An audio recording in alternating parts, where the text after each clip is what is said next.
the country getting worse off with unemployment growing. We talk about the unemployment lines. If all of the unemployed today were in a single line, allowing 2 feet for each one of them, that line would reach from New York City to Los Angeles, California. All of this can be cured, and all of it can be solved. I have not had the experience that the President has had in holding that office, but I think in being governor of California, the most populous state in the Union, if it were a nation, it would be the 7th ranking economic power in the world. I too had some lonely moments and decisions to make. I know that the economic program that I have proposed for this nation in the next few years can resolve many of the problems that trouble us today. I know because we did it there. We cut the cost, the increased cost of government, the increase in half over the 8 years. We returned $5.7 billion in tax rebates, credits, and cuts to our people. We, as I've said earlier, fell below the national average in inflation when we did that. And I know that we did give back authority and autonomy to the people. I would like to have a crusade today, and I would like to lead that crusade with your help. And it would be one to take government off the backs of the great people of this country and turn you loose again to do those things that I know you can do so well because you did them and made this country great. Now, Republican Congressman from Texas, former presidential candidate, you, sir, are looking more and more right every day. You have been ringing this bell for quite some time, and what do we do? Well, you know, what you do politically is you bail everybody out. If you want to do good economics, you let people who made mistakes fail and cleanse the system and go back to work again. But in this town of Washington, it's always bail out. Okay, but you don't agree with that. Oh, no, no. I think it's the wrong thing to do. It just prolongs the agony. I tried to warn them a few years ago and eliminate the line of credit to the Treasury and predicting that this bubble is being built and blown up and that this would come. But no, it should be allowed to be liquidated. You know, the bad investments should be disposed of and the debt should be eliminated. And it would happen to be rough for about a year. But after that, everything would be okay again. Do you feel like, I mean, I honestly, it's like if somebody has a brain tumor, they go to the doctor and they give them an aspirin, and then that stops working, they give them a Percocet, and after that starts working, they give them some morphine. The patient is going to die.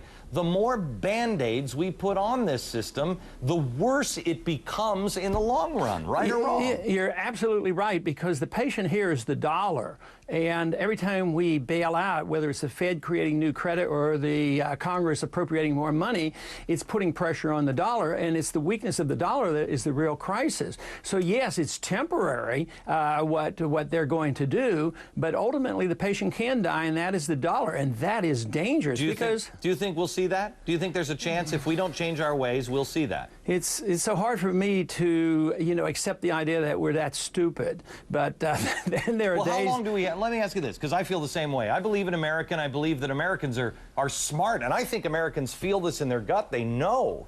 But how long do we have to wake up our politicians before?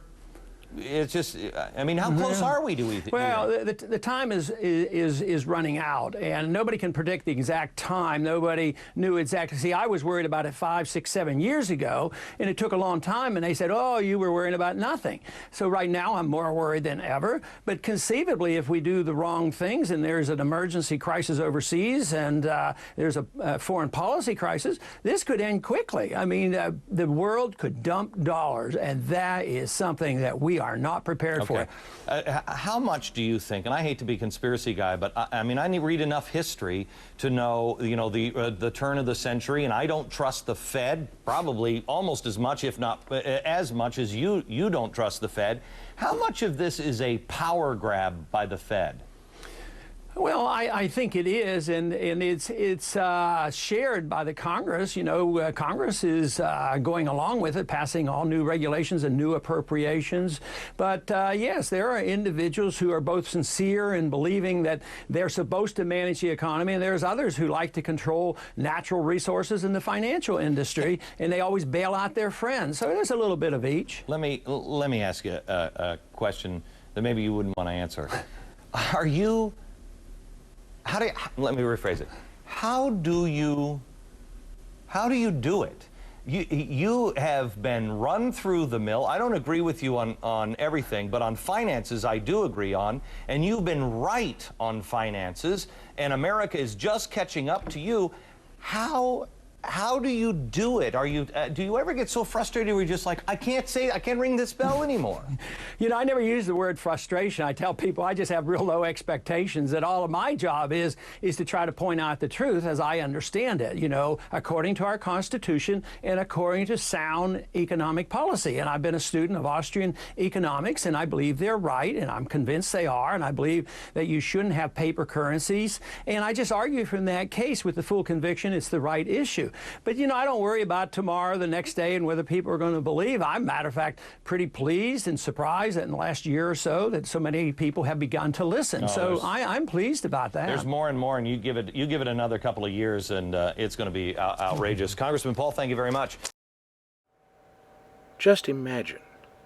Imagine if Ron Paul was the presidential nominee of the Republican Party. Then he would have to be allotted equal time by the media. That's their game, coverage of the two-party horse race. Imagine Ron Paul's popularity then. His popularity would soar across America like never before. The monies would be flooding in, and Republican victory could be recovered from those who would try to steal it through this injustice of the media. Ron Paul's success on the internet could be understood if we look at what Ron Paul says. He is a candidate who understands the views and concerns of most Americans and is able to express the realities that so badly need expressing. Rather than meaningless rhetorical positions, Ron Paul takes a stance on the things that matter most to all of us. Ron Paul is one of the few who votes his conservative principles every time.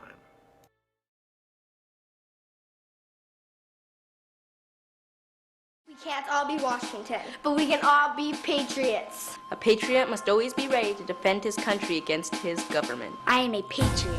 I am a patriot. I am a patriot. I'm a patriot. I am a patriot. United we will stand. We are your children. We can be heard. We are America. The American Revolution was the beginning. There is one office above the president, and that is a patriot. There are those that say the liberation of humanity, the freedom of man and mind, is nothing but a dream. They are right. It is the American dream. In my American dream, we truly are created equal. In my American dream, there is no income tax. In my American dream, the people do make a difference.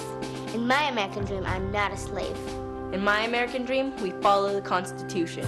In my American dream, I can make any dream come true. May I never away from the American dream. As citizens actively involved in the Republican conventions, you hold our children's future in your hands.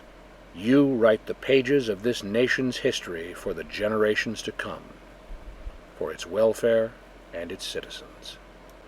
You have the opportunity and the power to decide the course this country will follow for years and generations to come. You have the power to choose a leader for our party who will return us to our conservative roots. Your choice will determine whether the future is bright, whether this nation returns to prosperity and greatness. You are the ones holding the power to fulfill the standards of our party, our nation, and our history. Truth, highest integrity, a party united. The power is ours. And yours. We can live up to the standards of our party, our nation, and our history.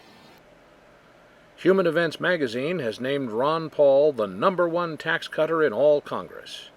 And for the past 10 consecutive years, the National Taxpayers Union has named Ron Paul the taxpayer's best friend.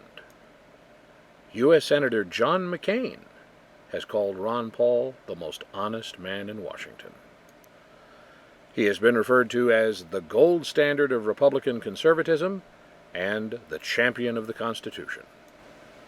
The Republican friends of Ron Paul have worked tirelessly to abolish apathy in the American voter, to promote a reawakening of hope for conservative republicanism, and to revitalize the party's strength and numbers.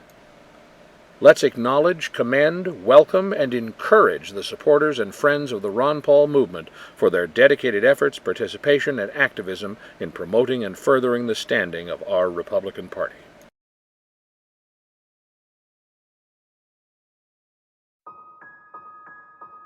I believe that the issues confronting us cross party lines.